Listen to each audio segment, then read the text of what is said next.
certeza absoluta da sua salvação em Cristo Jesus, diga amém. Amém. Amém, graças a Deus. Você não pode dizer assim, eu acho que sou salvo.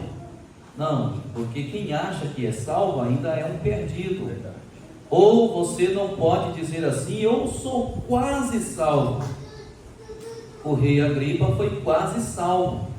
Ele diz, por pouco me persuade a me tornar um cristão. E o rei Agripa, onde está hoje?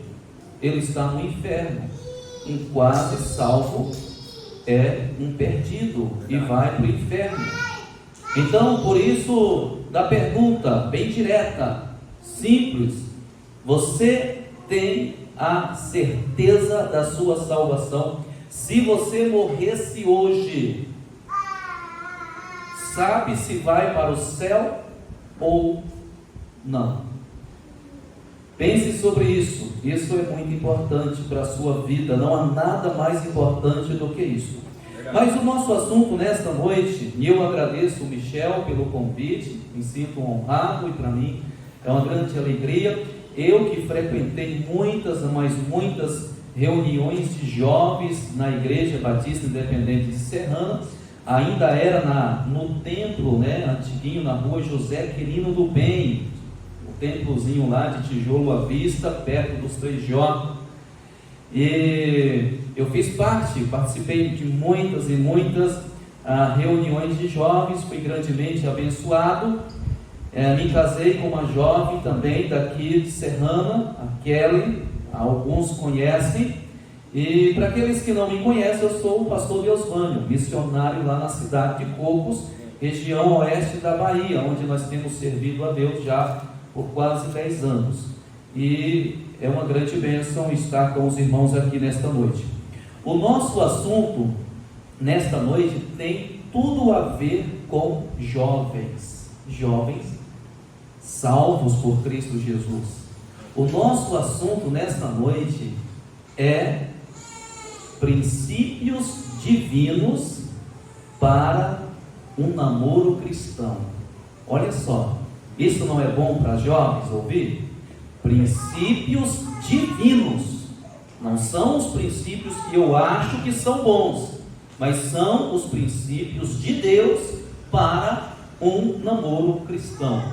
E só para que fique registrado, não aparece a palavra, ou na verdade, vai aparecer no livro de Gênesis capítulo 34, versículo 8, a palavra enamorado, referindo-se a Siquém, um jovem que estuprou a filha de Jacó. Então, a única vez que aparece a palavra enamorado, refere-se a um estupro, a uma violência sexual. E isso é abominável aos olhos do nosso Deus. Então, crente não pratica esse tipo de violência. Mas o nosso assunto é princípios divinos para um namoro cristão. Convido a todos a abrir as suas Bíblias no livro de 1 Coríntios, capítulo 10, versículo 31. Assim que você encontrar e puder, coloque-se em pé, por favor. 1 Coríntios, capítulo 10, versículo de número 31.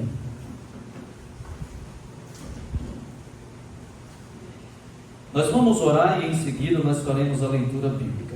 Oremos. Querido Deus e Pai, nós te damos graças por ter nos trazido até aqui na tua casa nesta noite. Louvado seja o Senhor por cada um aqui. E certamente o Senhor quer falar com cada um de nós. E oramos, ó Pai, que assim seja, que a tua vontade seja feita sobre as nossas vidas. E que o nome do Senhor seja exaltado sobre as nossas vidas. E que nós venhamos, ó Pai, ter uma atitude de reverência, de respeito para com a tua palavra, que já foi lida algumas vezes neste culto e ainda será lida outras vezes. Oramos que haja salvação de almas e que haja também consagração de vidas. Em nome de Jesus, Senhor, oramos agradecidos. Amém. Diz assim a palavra de Deus, 1 Coríntios 10, versículo 31, portanto, quer comais, quer bebais, ou façais qualquer outra, até mesmo tocante ao relacionamento pré-nupcial, ou façais qualquer outra coisa, fazei tudo para Glória de Deus. a glória de Deus. Podeis assentar. Fazem tudo para a glória de Deus. Agora eu faço uma pergunta para vocês. A maneira com que o mundo namora, os jovens que não conhecem a Jesus como Salvador, não leem a Bíblia, não são instruídos na palavra de Deus, é correto? A resposta é não. Não é correto, irmãos. Agora, irmãos, infelizmente, existem jovens crentes que estão imitando os jovens que são descrentes na maneira de conduzir o seu namoro. Nós vamos chamar nesta mensagem um namoro cristão. Não é correto namorar como aqueles que não conhecem a Cristo namoram. Agora, para que serve esse momento em que nós chamamos de namoro cristão? Para que serve, irmãos, esse momento? O namoro cristão é uma preparação. O namoro cristão é uma preparação. É um período extremamente importante na vida de dois jovens cristãos e de muitas responsabilidades. É um momento de muitas responsabilidades. Muitas responsabilidades. Representa um período de transição entre dois jovens, um homem, e que fique registrado um homem e uma mulher. Sim, um homem e uma mulher. Crentes no Senhor Jesus Cristo, sendo que ambos devem ter um bom nível de maturidade, porque se não houver maturidade, irmãos, as coisas vão descambar. Então deve haver também um bom nível de maturidade. Ambos mantêm um bom ritmo de comunicação, sendo através deste relacionamento orientados e preparados por Deus. Preparados por Deus para um futuro casamento. Um futuro casamento. O namoro cristão deve sempre visar o quê? O que o namoro cristão deve sempre visar, irmãos? O casamento. Iniciar um relacionamento com uma moça, com um rapaz, sem ter a intenção de casar, sem ter a certeza de que Deus realmente já direcionou, já mostrou para ele que aquela deverá ser a sua esposa. Então, meus queridos, sem sombra de dúvida, o namoro precisa direcionar para o casamento. Um namoro que não tem como alvo um futuro casamento sequer deve ser iniciado. Embora o desejo seja que ambos se tornem íntimos em seu relacionamento, veja bem, preste atenção, isso não quer dizer liberdade no aspecto físico e muito menos liberdade sexual entre o casal de namorados. Deus aprova o sexo entre pessoas não casadas? Não. Aprova? Não. Deus não aprova o sexo entre pessoas não casadas. Dois jovens que praticam sexo, eles podem dizer que estão se amando, que estão ficando, mas Deus chama isso de fornicação. Para Deus eles estão fornicando. fornicando. Fornicando. A relação sexual, meus queridos irmãos, está destinada a ser desfrutada apenas entre pessoas devidamente casadas. Apenas. Deus aprova a relação sexual dentro do casamento. Fora do casamento é algo abominável aos olhos do Senhor. E aqui eu quero compartilhar alguns textos bíblicos. O primeiro, Hebreus capítulo 13, verso 4, diz venerado. O que significa a palavra venerado? Respeitoso ou algo digno de respeito. Hebreus 13, versículo 4, venerado seja entre todos. O que? Casamento, matrimônio. E o leito sem mácula, onde deita o casal devidamente casados, e o leito sem mácula, sem mancha do pecado. Porém, aos que se dão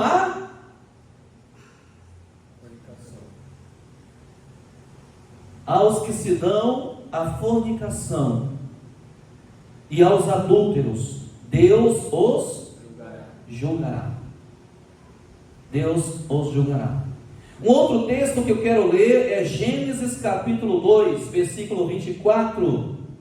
Gênesis 2, 24 diz: portanto deixará o homem o seu pai e a sua mãe, e apegar-se-á à sua mulher, e serão ambos uma carne. Quando é que eles podem desfrutar dessa intimidade física?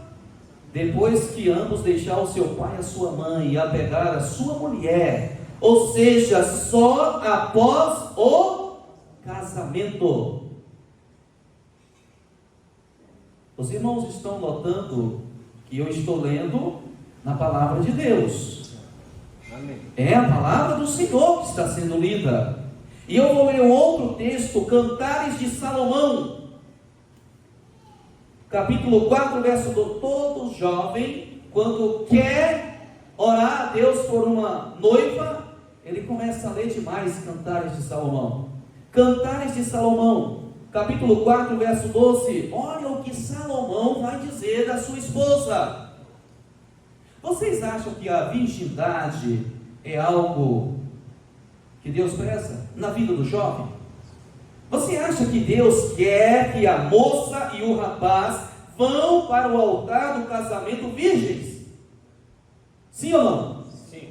Sim, com certeza. Deus quer isso. Veja o que diz Salomão, capítulo 4, verso 12 de Cantares: jardim fechado és. Ele está dizendo para sua esposa: olha, quando nos casamos, você era um jardim fechado, você era virgem, homem nenhum tinha deitado com você. Jardim fechado és tu, minha irmã, esposa minha. Novamente, manancial fechado, fonte selada. Estão entendendo?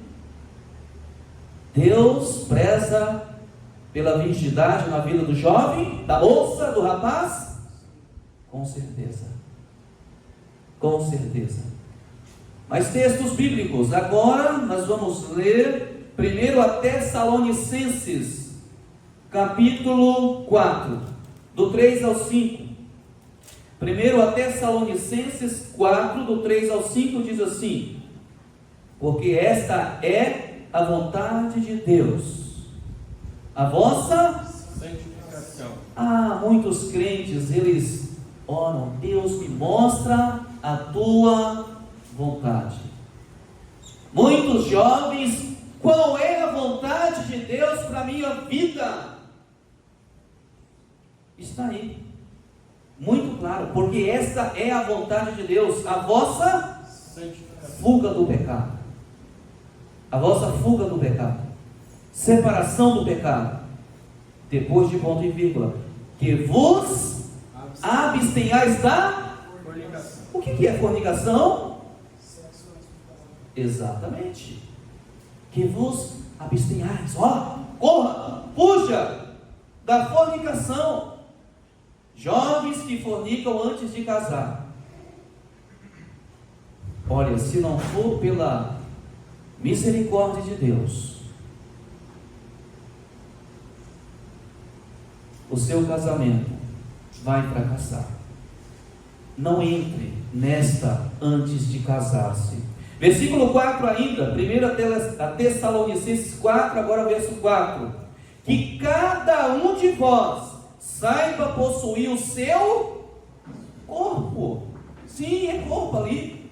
O seu vaso. De que forma? Em santificação e honra. Irmãos, olha, quando o Danielzinho e o André ainda estudavam numa escola para criancinhas bem pequenininhas, né, Nicole, do lado de uma outra escola já para adolescentes mais crescidos. E eu ia levar o André lá 10 para 1 da tarde. Era o momento que eu levava ele lá, porque 1h começava a aula dele. E sabe, irmãos, o que eu via constantemente há quase 1h da tarde? Na calçada do colégio, adolescentes se esfregando. Deus aprova isso na vida do jovem cristão? Claro que não.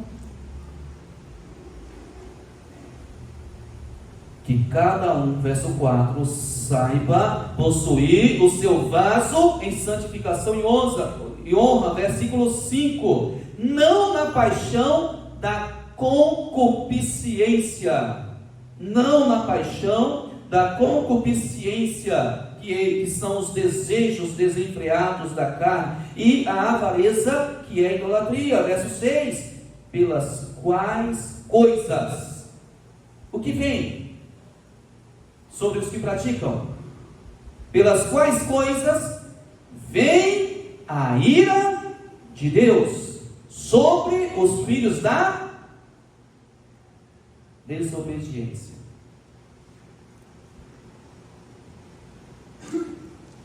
Estão entendendo?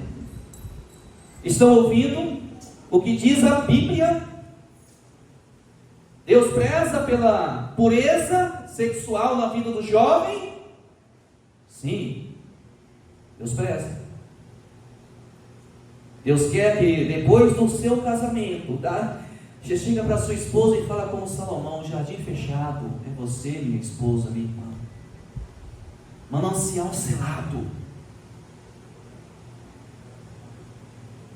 Que bênção é na vida, né, do rapaz e também da moça. E eu vou ler para os irmãos ainda 1 Coríntios capítulo 6, a partir do 15 ao 20. 1 Coríntios 6, do 15 ao 20, diz assim a palavra de Deus: não sabeis vós que os vossos corpos são membros de Cristo? Tomarei, pois, os membros de Cristo e os farei membros de uma meretriz, ou seja, uma prostituta? Diz a Bíblia, não por certo. Não é certo fazer isso. Não é certo. Versículo, seguindo a leitura. Ou não sabeis que o que se ajunta com a meretriz faz-se um corpo com ela? Porque serão, disse, dois numa só carne. Mas o que se ajunta com o Senhor é o mesmo Espírito. E aí, olha o que a Bíblia vai dizer: fugir da fornicação, da relação sexual antes do casamento. Fugir, corra. Quer ter um casamento saudável? Fuja, corra, vá para o altar do casamento puro, pura, virgem. Para o mundo, isso é um tabu. Se você disser para alguém que não conhece a Cristo lá fora que você é virgem, eles vão zombar de você. Que é isso? Nós estamos no século 21, nós estamos em 2023. Você é virgem. Mas você quer o quê? O aplauso do mundo sem Cristo ou de Deus? Você quer agradar quem? O mundo perdido ou a Deus? Embora ninguém respondeu, mas eu vou imaginar que você queira agradar a Deus. A Deus. E o texto continua a dizer, ainda de 1 Coríntios 6, fugir da fornicação, todo o pecado que o homem comete é fora do corpo, mas o que fornica, peca contra o seu próprio corpo. Olha o que vai dizer agora. Ou não sabeis que o vosso corpo, jovens salvos, não sabeis que o vosso corpo é o templo do Espírito Santo? Que habita em vós, proveniente de Deus, e que não sois de vós mesmos? Quantos aqui, mais uma vez, tem certeza da sua salvação? Já entregou a sua vida a Jesus como Salvador? Amém. A Bíblia está dizendo, você não é seu, você é de Deus. Amém. Não só a sua alma, não só o seu espírito, mas também o seu corpo é de Deus. E você não pode usá-lo como você bem quiser. Não pode, porque ele não pertence a você. O texto continua a dizer: porque fostes, se não me engano, no versículo 20, porque fostes comprados por bom preço. Glorificai, pois, a Deus, onde? No vosso corpo. Isso mesmo. No vosso corpo e no vosso espírito, os quais pertencem a Deus. A Deus. Amém. A minha alma foi comprada pelo sangue de Cristo, pertence a Deus. O meu corpo também. Certo. O meu corpo é o templo, é a morada, é a habitação do Espírito de Deus. Não pertence a mim. Não posso fazer o que eu bem quiser. Então, meus irmãos, o período do namoro deve ser um período de conhecimento mútuo, conhecimento da alma, do coração, nunca do físico um do outro. Isso é só depois do casamento. O aspecto físico está destinado para depois do casamento, portanto, exige disciplina própria, vigilância constante. Não é fácil. Eu fui salvo quando eu tinha 20 anos de idade. E até os 20 anos de idade, antes da minha conversão, muitas coisas erradas eu conheci, das quais me arrependo. Não é fácil, mas é possível vencer as tentações. É um tempo onde se obtém oportunidade de duas personalidades diferentes se harmonizarem, conhecerem um ao outro. Comunhão espiritual deve ser o fator primordial. Deve ser o fator primordial. Vocês conhecem a irmã Elaine, seus filhos? Eles foram ganhados para Cristo, ou seja, Jesus salvou eles, e Ele usou a minha vida e a vida da Kelly. Nós éramos noivos, nós fazíamos visitas juntos. Nós éramos noivos. Eu e a Kelly fomos lá, pregamos o Evangelho. Eles dobraram os seus joelhos e entregaram a vida a Jesus Cristo. O espiritual deve ser o primordial na vida dos jovens, mesmo estando em um relacionamento pré-nupcial ou um namoro cristão. Lembre-se que quanto mais próximo cada um estiver de Deus, mais próximo estarão um do outro. Este período também serve para confirmar a perfeita vontade de Deus para a vida de ambos. Sim, para confirmar a perfeita vontade de Deus na vida de ambos.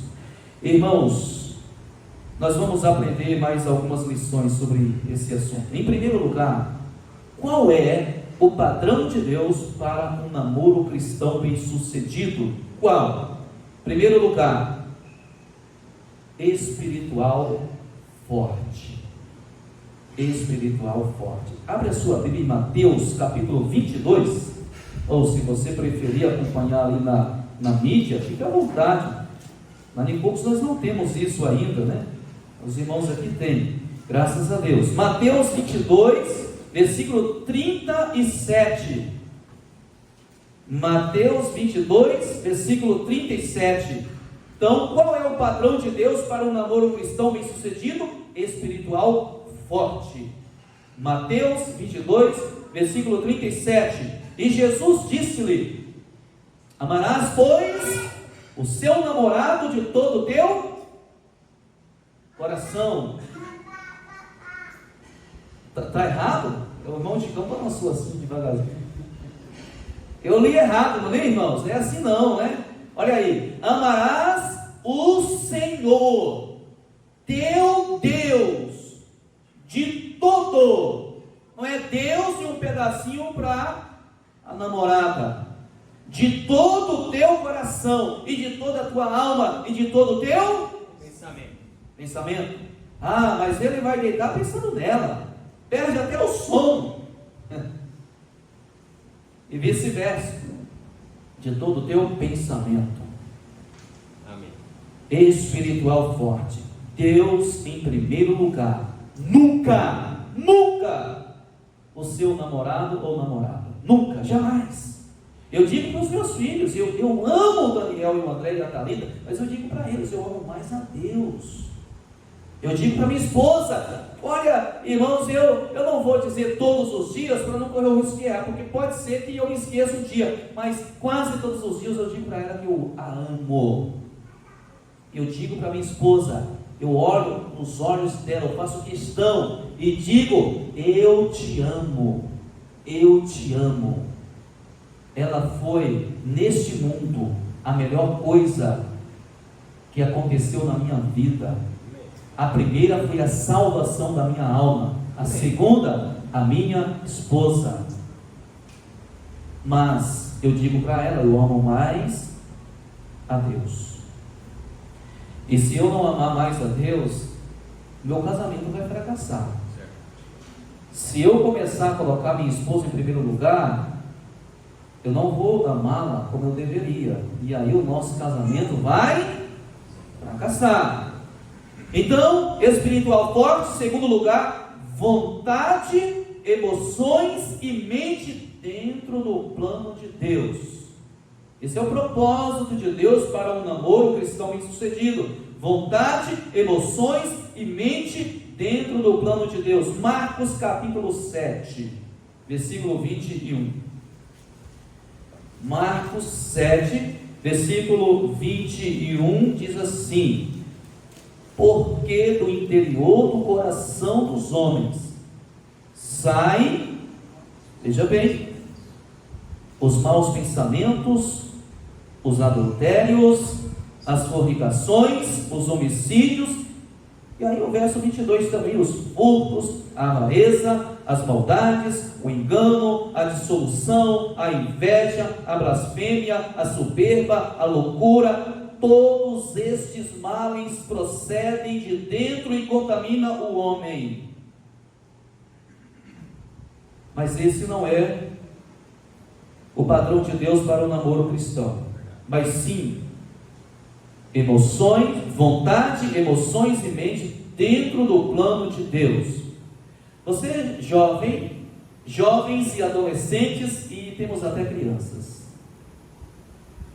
vocês devem já ter ouvido, talvez do colega de escola, um amigo de trabalho, enfim, de alguém já chegou para você e diz assim: olha, siga o teu coração.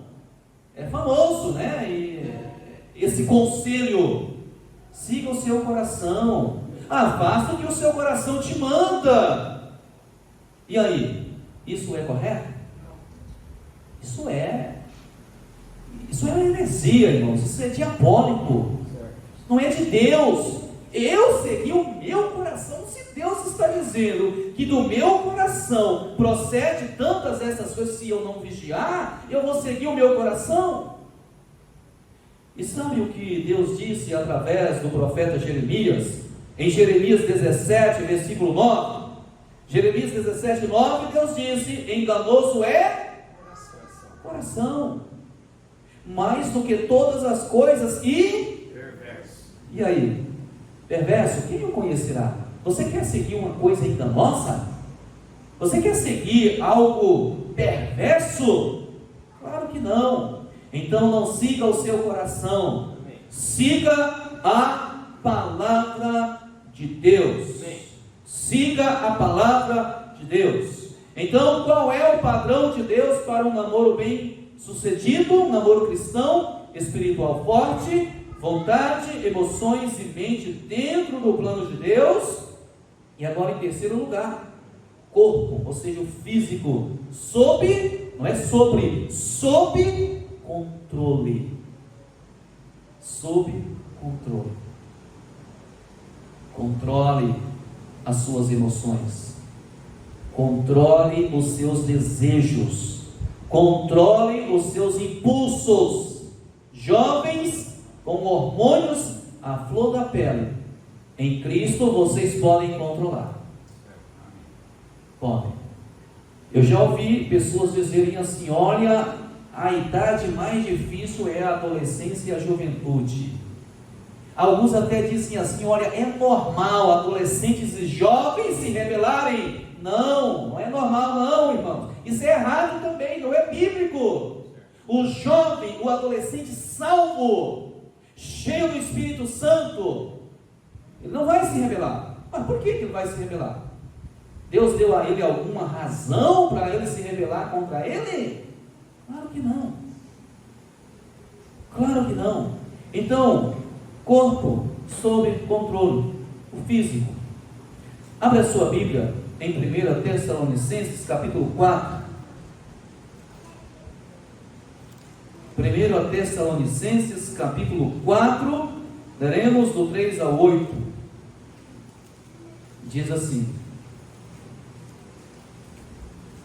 capítulo 4, do 3 ao 8: porque esta é a vontade de Deus, a vossa santificação, que vos abstenhais da fornicação, que cada um de vós, jovens, saiba possuir o seu vaso, seu corpo, em santificação e honra, não na paixão da concupiscência, como os perdidos, como os perdidos, como os gentios que não conhecem a Deus. Você conhece a Deus pela sua palavra? É salvo em Cristo Jesus? Verso 6: ninguém oprima ou engane a seu irmão em negócio algum. Sabe, quando você desperta em alguém um desejo ilícito, você está enganando, você está defraudando. Ninguém oprima ou engane a seu irmão em negócio algum, porque o Senhor é vingador de todas estas coisas, como também antes vô-lo dissemos e testificamos. Verso 7: porque não nos chamou Deus para a imundícia. Mas para que Deus nos chamou, irmãos? Santificação. Santificação. Você é chamado, cada um aqui é chamado por Deus para a santificação. É o que está escrito na Bíblia. Veja agora o versículo 8: portanto, quem despreza isto, quem despreza a santificação, quem entrega o seu corpo para a imoralidade, portanto, quem despreza isso não despreza o homem, mas sim a Deus, que nos deu também o seu. Vai desprezar Deus, irmãos? Não faça isso. Não despreze ao Senhor. Viva em santificação e honra. Controle os seus impulsos, os seus desejos carnais. Então nós vimos aqui, em primeiro lugar, qual é o padrão de Deus para um namoro cristão bem sucedido. Primeiro, espiritual forte. Segundo, vontade, emoções e mente dentro do plano de Deus. Terceiro, corpo sob controle. Segunda lição: o que acontece quando um namoro está fora do padrão de Deus? O que acontece? Nós temos alguns, eu sei que nós temos aqui alguns casais de namorados. O que acontece? Acontece o oposto do que nós acabamos de ver. Primeiro, espiritual fraco. Você pode até desenvolver cargos na igreja, mas lá dentro você vai sentir que não está sendo com toda a alma. Espiritual fraco. A sensibilidade espiritual está cauterizada. Segundo, emoções, vontade e mente descontroladas. Descontrole. Não consegue focar naquilo que é de Deus. Ele só pensa nela, ela só pensa nele. O coração está dividido. Agora Deus tem que esperar um pouco, porque Senhor, é o meu namorado, é a minha namorada. Emoções, vontade e mente descontroladas. Terceiro, físico sensual. Ela quer se vestir para agradar ele. Ele quer se vestir apenas pensando em agradá-la. E muitos partem até para a sensualidade. Aí fora, irmãos, as pessoas sem Jesus Cristo, quanto menos roupa para eles, melhor. Mas não é assim para Deus. Para Deus é decência. Para Deus é modéstia. Para Deus, portanto, fora do padrão de Deus, essas coisas realmente vão se aflorando e tomando uma força descontrolável. Fora do padrão de Deus, ocorre que o lado espiritual fica cauterizado. A mente, a vontade e as emoções raciocinam de forma sensual e o físico fica corrupto. O que está dentro do nosso coração vai acabar, saindo para fora. Então, uma pergunta seria, muito bom a se fazer. E a pergunta é: a vontade de Deus é mais importante que o seu namoro? Se ela chegasse para você, imagine que vocês, aqueles que não estão em um relacionamento, mas imagine se você estivesse, e ela chegasse: olha, eu entendo que não é a vontade de Deus, então nós temos que acabar por aqui. Irmãos, há jovens que deixam a igreja,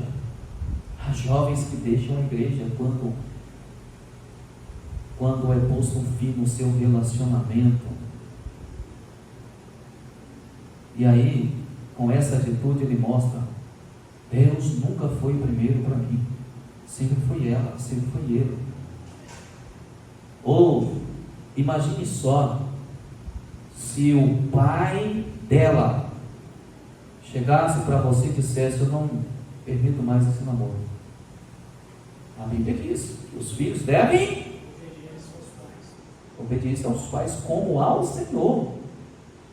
E aí, se os pais chegassem para ela e dissessem, ela tinha que obedecer, e aí, o que você faria? Nossa, eu entraria em depressão. Pense bem onde Deus está em sua vida. Terceiro lugar, como começar um namoro cristão de forma correta? Alguns aspectos são importantes, irmãos, para um começo no namoro cristão. Eu não gosto da palavra namoro, eu estou usando ela hoje, tá? Mas eu não gosto. Vamos lá. Vejamos alguns requisitos importantes para se começar um namoro. Primeiro requisito: salvação. Ele é salvo? Ela é salva? Se não, Deus já disse não. Talvez você diria: pastor, mas ele se converte. Não caia nessa. Você não é Jesus. Quem pode salvar é Jesus. Jesus é quem salva o pecador. Pastor, mas olha, eu vou evangelizá-lo, ou vou evangelizá-la. Você deve evangelizá-lo, você deve evangelizá-la, mas não simplesmente porque você quer ter um relacionamento comigo, com ela. Ambos os jovens devem ser verdadeiramente salvos, ou seja, ambos já devem ter aceitado a Cristo como seu único Senhor e Salvador pessoal. Então, moça, olha só, se algum jovem chegar para você e dizer assim: olha, eu quero namorar com você, a primeira pergunta que você deve fazer para ele é: você é salvo? Não tenha vergonha não, você é salvo. Você é salvo. João 3,16, a Bíblia diz: porque Deus amou o mundo de tal maneira que deu o seu Filho unigênito, para que todo aquele que nele crê não pereça, mas tenha a vida eterna. Lucas 19,10 diz: porque o Filho do Homem veio buscar e salvar o que se havia perdido. Romanos 10, versos 9 e 10 disse: a saber, se com a tua boca confessares ao Senhor Jesus, e em teu coração creres que Deus o ressuscitou dentre os mortos, será salvo. Amém. Será salvo. Ainda em Romanos 10, 13 diz: porque todo aquele que invocar o nome do Senhor será salvo. Alguém aqui nesta noite que ainda não tem a certeza da salvação? Se você não tem, Jesus quer e pode te salvar. Amém. Deixa hoje os seus pecados. Amém. Entrega a sua vida ao Senhor Jesus, e você receberá dele o perdão e a salvação da sua alma. Então, este é o primeiro requisito para se começar um namoro: salvação. O segundo requisito: maturidade física e espiritual. Não devem ser crianças, irmãos, pois maturidade é importante e essencial no relacionamento entre duas pessoas. Tem que haver maturidade. Veja, eu vou ler para os irmãos Efésios 4, versículo 13. Efésios 4, versículo 13 nos diz assim: até que todos cheguemos à unidade da fé, ao conhecimento do Filho de Deus, a homem. Isso aqui diz respeito à maturidade. Nós sabemos que só seremos perfeitos no céu. Homem perfeito, a maturidade, a medida da estatura completa de Cristo. Maturidade espiritual, maturidade física. Veja ainda em 1 Coríntios capítulo 14, versículo 20. 1 Coríntios 14, versículo 20 diz assim: irmãos, não sejais o que? Meninos no entendimento, mas sede meninos aí sim, na malícia. Malícia, a palavra, muitos que usam essa palavra: olha, tem que ter malícia. Não tem que ter malícia. A palavra malícia significa tendência para o mal. Você não pode ter tendência para o mal. Não pode ter uma mente maliciosa. Então, a Bíblia está dizendo: não sejais meninos no entendimento, mas sede meninos na malícia e no maturidade. Seja maduro. Eu sei que há pessoas que ainda com pouca idade já tem maturidade, não é verdade? Tem crianças que você conversa com ela que você acha que está conversando com um adulto. Mas tem adultos, irmãos, que você conversa com eles, e parece que você está conversando com uma criança crescida, apenas cresceu, mas não amadureceu nada. Então deve haver maturidade física e espiritual. Segundo requisito para começar um namoro cristão bem sucedido: comunhão com Deus. Primeiramente, Deus deve estar sendo uma fonte de luz em sua vida, uma fonte de vigor espiritual, porque se não tiver comunhão com Deus, nunca será abençoado em qualquer tipo de relacionamento. Nunca será. Você vai dar lugar à carne, pode ter certeza, vai dar lugar à carne. E aí eu vou ler 1 João capítulo 1, versos 6 e 7, diz assim, 1 João 1, versos 6 e 7, se dissermos que temos comunhão com Ele, e andarmos em trevas, mentimos, e não praticamos a verdade, mas se andarmos na luz, como Ele na luz está, temos comunhão uns com os outros, e o sangue de Jesus Cristo, seu Filho, nos purifica de todo, mas é se tivermos comunhão com Deus. Você vai estar sempre vigilante, você não vai, a carne não vai ser mais alimentada do que o Espírito. O quarto requisito, o rapaz inicia. Ah, pastor, é isso? Isso eu esqueci a palavra que se diz, né? Feminista é questão da mulher, homem é machista, Não, a gente tem princípios bíblicos com relação a isso. Em nosso tempo, irmãos, moderno, é comum uma moça querer iniciar um namoro, mas isso fere o princípio bíblico, sabia? Mesmo no namoro, o rapaz, ele é o líder, é ele quem deve iniciar, é ele quem deve pedir a mão da moça aos seus pais, já deixando clara a sua intenção de casar-se com ela. Veja comigo em Gênesis capítulo 24, primeiro livro da Bíblia, Gênesis capítulo 24, eu vou ler do 1 ao 4, então, o rapaz inicia, Gênesis 24, versos de 1 a 4, e era Abraão já velho e adiantado em idade, e o Senhor havia abençoado a Abraão em tudo. E disse Abraão ao seu servo, o mais velho da casa, que tinha o governo sobre tudo que possuía: põe agora a tua mão debaixo da minha coxa, para que eu te faça jurar pelo Senhor, Deus dos céus e da terra, e Deus da terra, que não tomarás para meu filho mulher das filhas dos cananeus, no meio dos quais eu habito, mas que irás à minha terra e à minha parentela, e dali tomarás mulher para meu filho Isaque. Não, eu não estou dizendo que você tem que fazer isso, colocar a mão debaixo da coxa, não, mas o princípio aqui é, a iniciativa se deu por parte de Rebeca ou de Isaque através do seu pai? De Isaque através do seu pai. E olha só, o pai.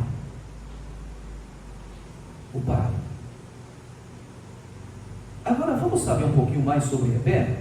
Veja, ainda no capítulo 24, versos 15 e 16. Gênesis 24, versos 15 e 16. Olha só, irmãos, quando a coisa é feita debaixo da oração, da direção de Deus, levando em consideração a vontade dos pais, olha, o jovem vai encontrar uma boa esposa, a jovem vai encontrar um bom marido. Versículo 15, e sucedeu o que? Antes que ele acabasse de falar, eis que Rebeca, que havia nascido a Betuel, filho de Milca, mulher de Naor, irmão de Abraão, saía com o seu cântaro sobre o seu, mulher trabalhadora, não era uma desocupada, estava ajudando o pai, cuidando do rebanho. O que você faz em casa? Fica o dia todo no celular, não ajuda a sua mãe, moça? Por que você não ajuda a sua mãe na cozinha, na casa em geral, enfim? Fazendo isso, ajudando a sua mamãe, você está se preparando para cuidar do seu futuro lá. Agora, verso 16, uma outra coisa me chama a atenção. E a donzela era muito... E aí, depois, o que vem depois? Isso, ela era... Pode falar, irmãos, não tem vergonha não, está na Bíblia. Bíblia, você está lendo na Bíblia. Ela era também virgem. O que isso significa? Que ela nunca tinha permitido um homem tocar nela. Ela nunca tinha se deitado com um homem. Ela era virgem. Ela era um manancial selado. E dessa forma, ela foi para o altar do casamento com Isaac. Virgem. Virgem. É assim que você, adolescente, jovem, deve se preparar para o casamento. Você tem que se guardar para o seu marido. Você tem que se guardar para a sua esposa. E virgindade não é algo somente para a mulher. O homem também tem que se guardar puro para a sua esposa. Terminando o verso 16. E a donzela era muito formosa à vista, virgem. Olha ali, a qual o homem não havia conhecido. E desceu à fonte, e encheu o seu cântaro e subiu. Eita, irmãos, são tantas coisas maravilhosas que a palavra de Deus nos ensina.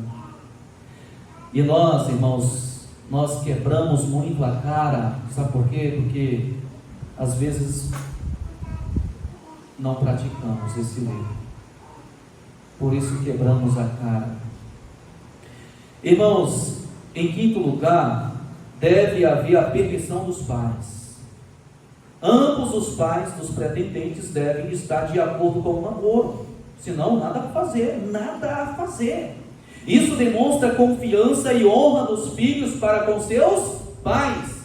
Um namoro onde os pais não apoiam, geralmente resulta em muitas desgraças, dificuldades.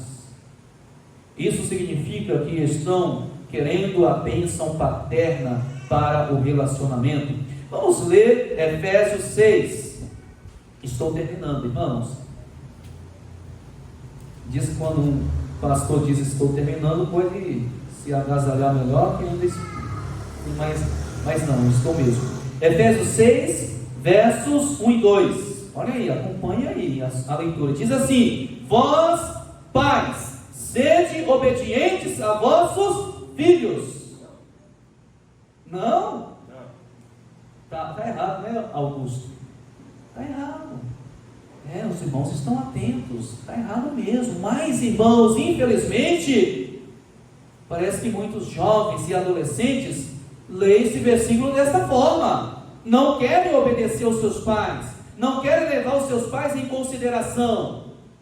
Muitos pais ficam sabendo de um relacionamento dos seus filhos quando já está em andamento.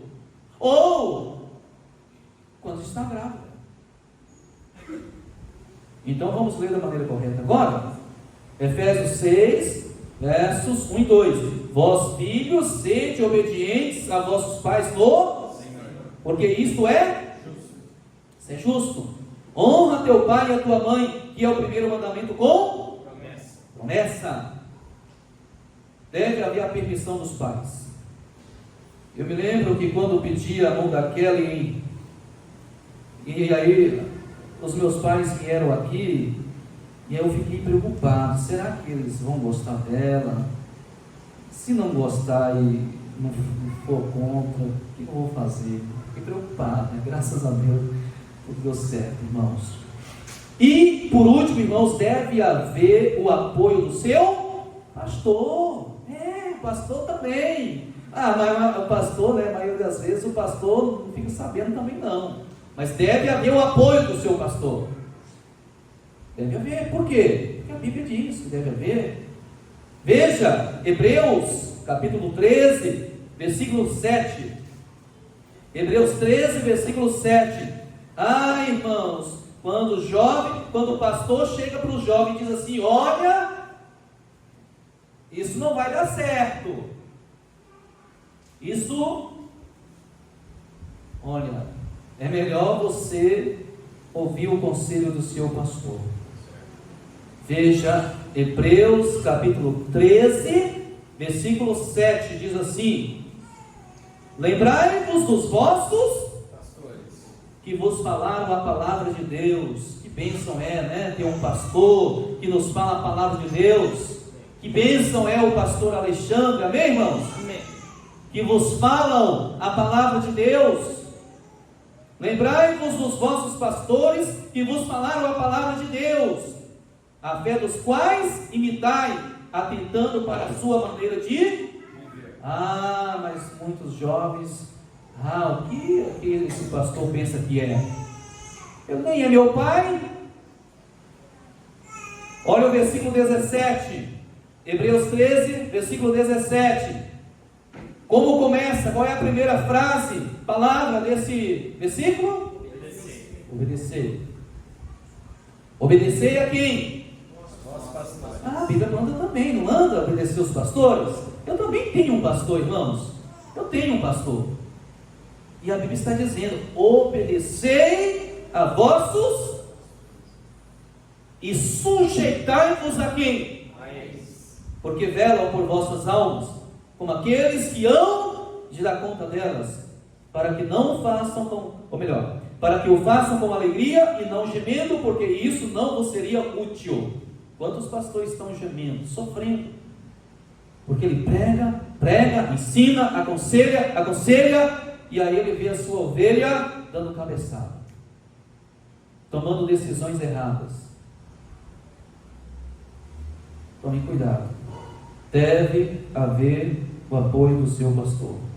Isso é importante e muitas vezes negligenciado por muitos jovens, infelizmente. O pastor de ambos deve apoiar e dar a sua bênção.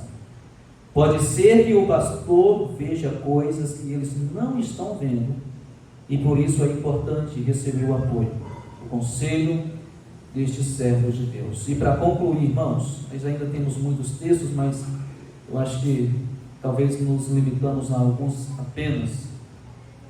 Conclusão, e aqui nós vamos ver alguns conselhos práticos para os jovens. Primeiro conselho: nunca, irmãos, case com alguém que não seja salvo. Nunca. Então, elimine. Não é salvo? Elimine. Nem pense nele. É bonito, pastor, é lindo. Talvez seja mesmo. É até rico e gosta de mim, quer namorar comigo. Risca ele. É salvo? Não é. Risca. A Bíblia diz, irmãos, em Amós capítulo 3, versículo 3: andarás dois juntos se não estiverem de acordo? Tem como andar? Não tem. Aí chega a escola bíblica dominical, você quer ir? Ele: não, você tem que ficar. Converse com alguém, uma irmã que se converteu e o marido não se converteu. A luta que tem em casa. Lá na nossa igreja nós temos duas irmãs que se converteram, os seus esposos não. E uma delas é a minha mãe. Meu pai não se converteu. E ela fala, ela diz que a luta não é pequena. Não é pequena. Temos uma irmã lá que às vezes o marido proíbe ela de ir na igreja. Tem vezes que ele inventa algo para que ela não vá na igreja. A luta não é fácil. E você que é salva, você que é salvo, vai entrar num relacionamento em um jugo desigual? Não, você não deve fazer isso. Então esse é um conselho prático: nunca case com alguém que não seja salvo. Segundo, ore para a escolha de Deus. Deixa Deus escolher por você. Veja Salmo 37, versículo 5. Ore, mas ore muito. Jejua, para que você possa entender antes de entrar num relacionamento se aquilo é a vontade de Deus. Salmo 37, versículo 5 diz: entrega o teu caminho ao Senhor, confia nele e ele o ore para a escolha de Deus. Terceiro conselho: evite casar sob pressão. Não seja pressionado. Vou me casar porque os meus pais estão você já está com a idade. Não, os pais crentes não devem pressionar os seus filhos a se casarem. E nem ninguém. Você não deve casar por causa de pressão de terceiros. A Bíblia diz, irmãos, no livro de, eu vou citar, Hebreus 12, versos 1 e 2. Rogo-vos, pois, irmãos, pela compaixão de Deus, que apresenteis os vossos corpos em sacrifício vivo, santo e agradável a Deus, que é o vosso culto. E o verso 2 diz: e não sedes conformados com este mundo, mas sedes transformados pela renovação do vosso entendimento, para que experimenteis qual seja a boa, perfeita e agradável vontade de quem? Isso. Não seja pressionado. Descubra a vontade de Deus. Descubra a vontade de Deus. Não case pensando que sua vida se endireitará depois do casamento. Não case com alguém pelo qual não tenha respeito. Quarto conselho: não case cedo demais ou de repente.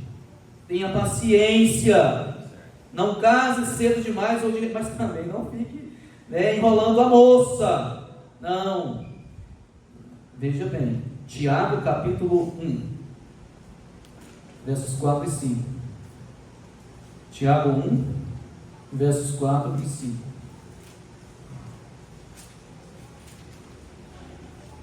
Diz assim a palavra de Deus, Tiago 1, versos 4 e 5.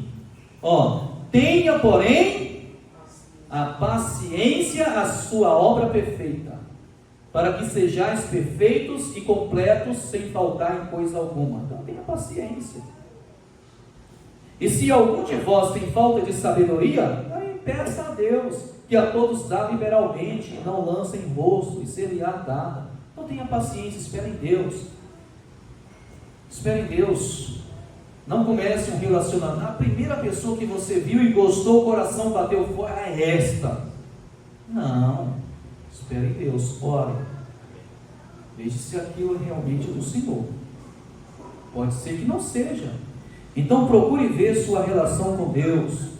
Procure ver os hábitos da pessoa.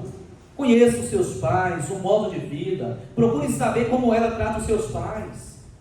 Procure saber como ele trata os seus pais. Porque, olha, a maneira com que o jovem trata os seus pais, isso vai refletir no seu lar futuro. Pode ter certeza disso, no seu relacionamento. Então, não case cedo demais ou de repente. Quinto, não case tendo uma perspectiva errada do sexo. Não case tendo uma perspectiva errada do sexo. Ou vou casar porque eu quero sexo. Não. Você não deve entrar no casamento pensando, isso é importante? Sim. É um fator importante dentro do casamento? Sim. Mas não é tudo no casamento. Porque de repente a sua esposa ou seu marido, por uma enfermidade, pode não praticar sexo. E aí? Vai acabar o casamento? Então, não é tudo. Estão entendendo? Não é tudo. Veja comigo no livro de Gálatas. É a primeira vez que eu uso o esboço no celular, irmãos, e aí eu estou perdido todo. Gálatas capítulo 5, versos 16 em diante. Gálatas 5, 16 em diante diz assim: digo, porém, andai em espírito e não cumprireis a concupiscência da carne. Porque a carne cobiça contra o espírito e o espírito contra a carne, e esses opõem-se um ao outro para que não façais as coisas que quereis. Estão entendendo? Não cumprireis a concupiscência da carne. Eu quero casar porque eu quero sexo. Não entre no casamento apenas porque você quer. Veja o versículo 18. Mas se sois guiados pelo Espírito, não estáis debaixo da lei. Porque as obras da carne são manifestas, as quais são, olha aí, adultério, fornicação, impureza, lascívia, idolatria, feitiçaria, inimizades, contendas, ciúmes, iras, pelejas, dissensões, heresias, invejas, homicídios, bebedices, glutonarias e coisas semelhantes a estas, acerca das quais de antemão vos declaro, como também já antes vos disse, que os que cometem tais coisas não herdarão o reino de Deus. Mas o fruto do Espírito é amor, gozo, olha aí, paz, longanimidade, benignidade, bondade, fé, mansidão, temperança. Contra estas coisas não há lei. E os que são de Cristo crucificaram a carne com as suas paixões e concupiscências. Se vivemos em espírito, andemos também em espírito. Não sejamos cobiçosos de vanglórias, irritando-nos uns aos outros, invejando-nos uns aos outros. Alguns casam para desfrutar do sexo, mas casamento não é, irmãos, apenas sexo. Há muito mais envolvido. Há muito mais envolvido. E por último, casamento é para... A Bíblia diz até que a morte separa. É para sempre. Não entre no casamento, em um relacionamento, pensando: olha, eu vou me casar com ele ou com ela. Se não der certo, separa. Há muitos que já entram no relacionamento pensando isso. Não, você tem que entrar pensando biblicamente. E entrar nesse relacionamento pensando biblicamente, entrar nele pensando até que a morte separe. E aí eu vou ler alguns textos para a gente finalizar. Gênesis. Eu vou ler esses textos e deixar que eles falem com vocês. Simplesmente faremos a leitura. Gênesis 2, versículo 24. Gênesis 2, versículo 24 diz assim: portanto deixará o homem seu pai e sua mãe, e apegar-se à sua mulher, e serão ambos uma carne. Agora, Novo Testamento, Romanos capítulo 7.